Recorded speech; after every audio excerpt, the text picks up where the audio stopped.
Ça fait 4 ans que j'ai ma société de production vidéo.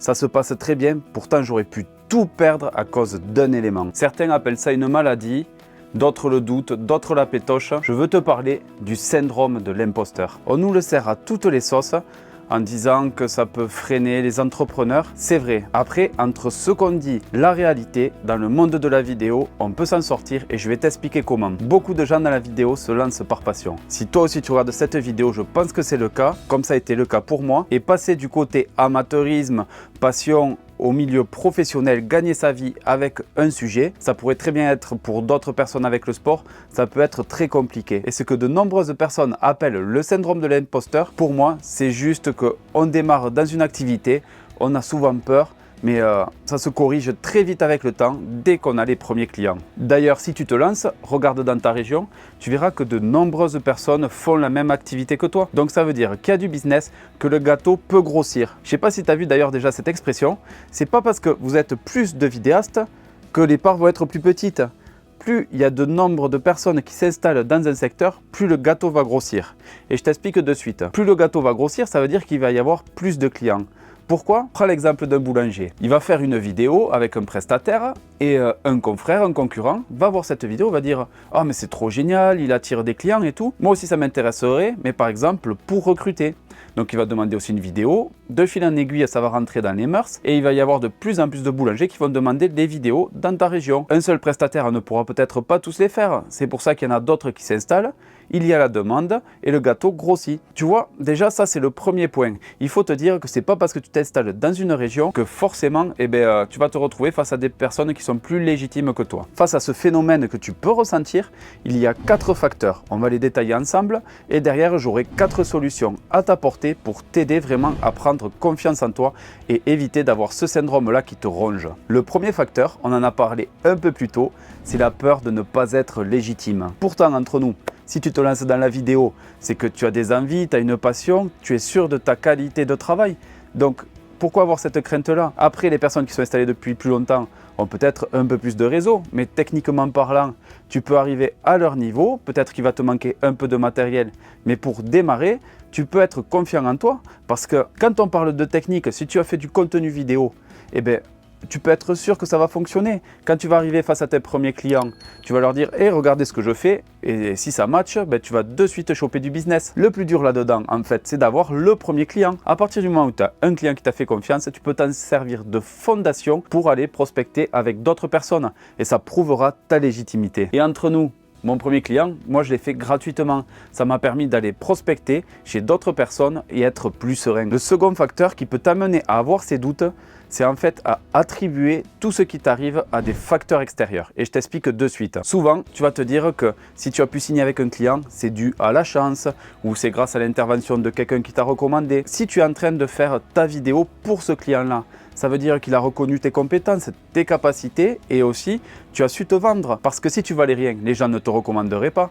Donc, tu vois, il faut te dire que ce sont tes valeurs à toi qui ont fait que ton client a signé le devis. Vraiment, ne te dis pas que c'est dû à d'autres phénomènes ou alors parce qu'il y avait, je sais pas, par exemple, parce qu'il n'y a pas d'autres vidéastes dans le coin. Dis-toi que si cette personne a signé avec toi, c'est parce qu'elle apprécie qui tu es. Le troisième point, et je peux te dire que celui-là, il est très dur à perdre. Après 4 ans, ça m'arrive encore, c'est la peur d'être démasqué. Entre nous, même si ça fait, tu vois, plusieurs années comme moi qu'on réalise notre activité, tu as toujours ce sentiment en fait de te dire non mais j'ai réussi à vendre mes prestations, mais si s'aperçoit que je suis limite techniquement par rapport à ça, ou si s'aperçoit que je manque de matériel, tu as toujours en fait cette peur-là, en fait, parce que tu te compares à d'autres sociétés de production vidéo, tout ce qu'on peut voir à la télé, d'autres formats. Mais des fois, toi, une prestation vidéo que tu vas vendre par exemple 2000 €, dis-toi que pour faire le rendu d'un spot télévisé, eux, ils y ont passé peut-être 15 000 €. Tu avais des 4 heures de partout, un matos de dingue, des lights, c'est fait en studio. Tu as toujours cette peur-là parce que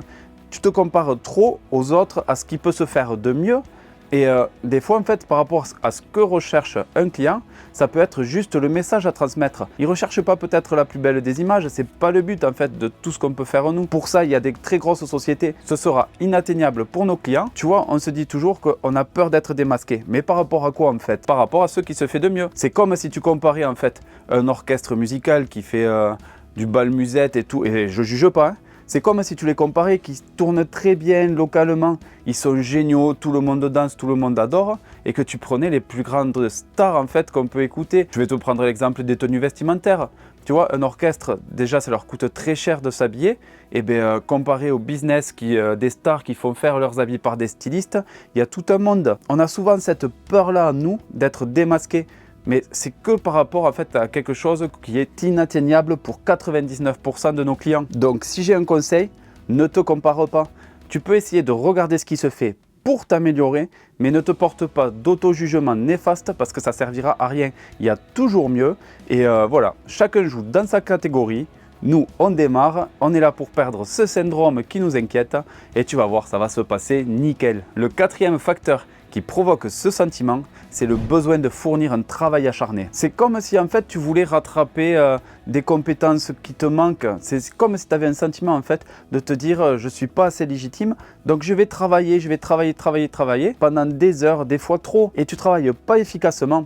Et c'est là où est le problème. Il vaut mieux travailler moins mais efficacement que faire des heures et des heures de travail juste pour remplir un agenda en se disant que comme ça on le méritera davantage. Je comprends que tu aies besoin de développer tes compétences, de prospecter, d'offrir plus de techniques, et ça a un côté rassurant en fait de beaucoup travailler parce qu'on se dit au moins qu'on travaille pour quelque chose et qu'on n'est pas en train de se rouler les pouces parce qu'on manque de clients. Mais c'est là où tu te trompes parce que travailler énormément ne résoudra pas les problèmes. Il vaut mieux travailler efficacement, avoir un planning bien défini et tu verras que tu en vivras beaucoup mieux. Et puis ça aura un côté rassurant. Après avoir détaillé ces 4 facteurs qui peuvent nous pénaliser, je vais te donner maintenant les solutions qui m'ont servi et elles sont 4. Maintenant qu'on a parlé de ce syndrome, la première solution, c'est de rationaliser. On a pris conscience qu'il y avait un nom sur ce syndrome, le syndrome de l'imposteur, ce qui peut te faire douter, avoir peur. Moi je dis chez moi ça me file la pétoche, tu vois. Et des fois ça peut te limiter par rapport au prix des prestations que tu peux vendre, par rapport à la qualité des images que tu peux fournir. On y a mis un nom ensemble dessus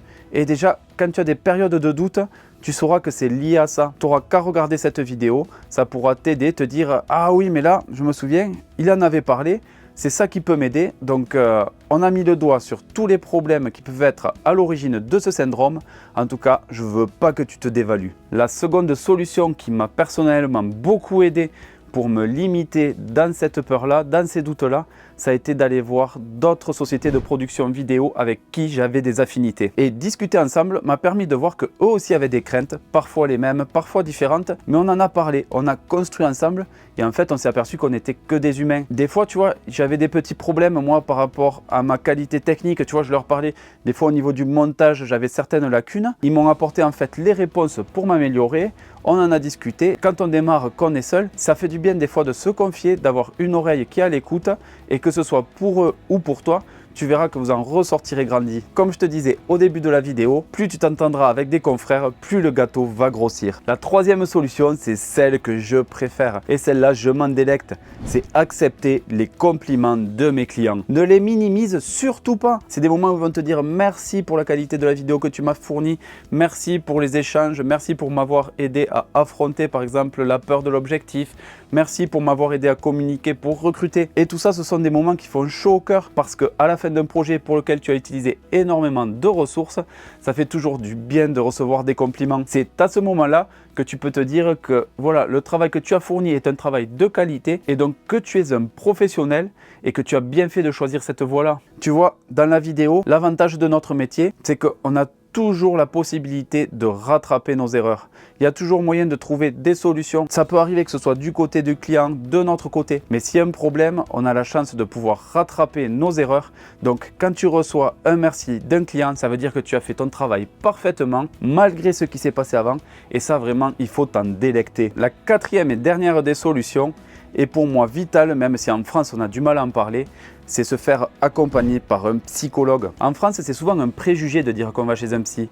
Pourtant, dans les pays anglo-saxons, ils y vont quotidiennement. Il y en a qui y vont toutes les semaines, ils en parlent entre eux. Chez nous, c'est pas assez démocratisé. Et pourtant, si tu veux vivre de ta passion, que tu as un blocage énorme, c'est la solution. C'est un bon moyen pour te confesser, poser des mots en fait sur ce que tu ressens et pouvoir vivre de ta passion. Comme j'aime dire, mieux vaut des remords que des regrets. Donc, tu peux faire un essai, tu regardes avec une séance d'1 heure ce que ça donne et si tu en ressors grandi, plus à l'aise, il te faut continuer. Si ça peut t'aider à te développer, il ne faut vraiment pas hésiter. Pour conclure, je veux te dire que ton parcours est unique. La personne que tu es aujourd'hui n'est pas celle d'hier et ne sera pas celle de demain. Tu te lances dans la vidéo, c'est nouveau, tu as des doutes par rapport à tout ça, mais sache que ces doutes vont disparaître avec le temps. Moi, ça fait 4 ans et je pense que sur ces 4 ans, il m'a fallu 3 ans pour complètement les oublier. Et comme je te disais un peu plus tôt, j'ai moi aussi, tu vois, encore quelques doutes parfois par rapport à des très gros projets. Il ne faut pas que je m'en cache, je sais que c'est lié à ce syndrome. Pourtant, des clients me font confiance tous les jours, j'arrive à vivre de ma passion. Et si tu veux en faire de même, il faut vraiment poser les mots sur ce qui t'arrive et je suis sûr que tu en ressortiras grandi. En attendant, je te dis à bientôt. Si tu as des questions, besoin d'encouragement, qu'on discute, n'hésite pas à me laisser un commentaire et on se dit à très bientôt. Ciao!